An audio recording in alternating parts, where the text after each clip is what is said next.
Ce sont des propos qui ne passent pas pour Bernard Montiel. Lundi 19 octobre dans TPMP, le chroniqueur s'est montré particulièrement virulent à l'encontre de Laetitia Hallyday, pour l'interview qu'elle a accordée à 7 à 8 la veille. Venue faire la promotion du coffret événement qui sortira le 23 octobre prochain et qui devrait ravir les fans de Johnny, elle en a profité pour évoquer son amour avec Pascal Ballan, précisant réussir désormais à aimer différemment, même si Johnny est toujours là. Des mots qui ne semblent toutefois pas avoir ému Bernard Montiel. Je vais lui décerner le César de la meilleure actrice, a ainsi sèchement taclé le chroniqueur de Cyril Hanouna, par ailleurs proche de Laura Smet depuis plusieurs années.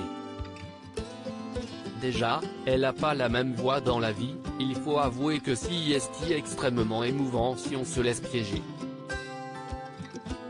Mais enfin, c'est extrêmement choquant quand on sait tout ce qu'il s'est passé dans cette vie-là, a-t-il ainsi ajouté, sans toutefois en dire plus. Sommé de s'expliquer davantage sur cette interview, Bernard Montiel a précisé avoir été très choqué du discours de Laetitia Hallyday venue pour faire la promotion de son coffret qui sort vendredi prochain alors qu'elle n'a rien à foutre de la France maintenant. Sa combine est lamentable, a-t-il conclu. Laetitia Hallyday se considère comme la gardienne de la mémoire de Johnny, une critique cinglante qui ne fera probablement pas grand-chose à Laetitia Hallyday, elle qui a accepté depuis longtemps les critiques dont elle fait l'objet, notamment sur sa façon de faire perdurer la mémoire de Johnny Hallyday, assimilée pour certains comme une façon de faire de l'argent. Ce n'est pas grave. On ne peut pas empêcher le jugement des gens.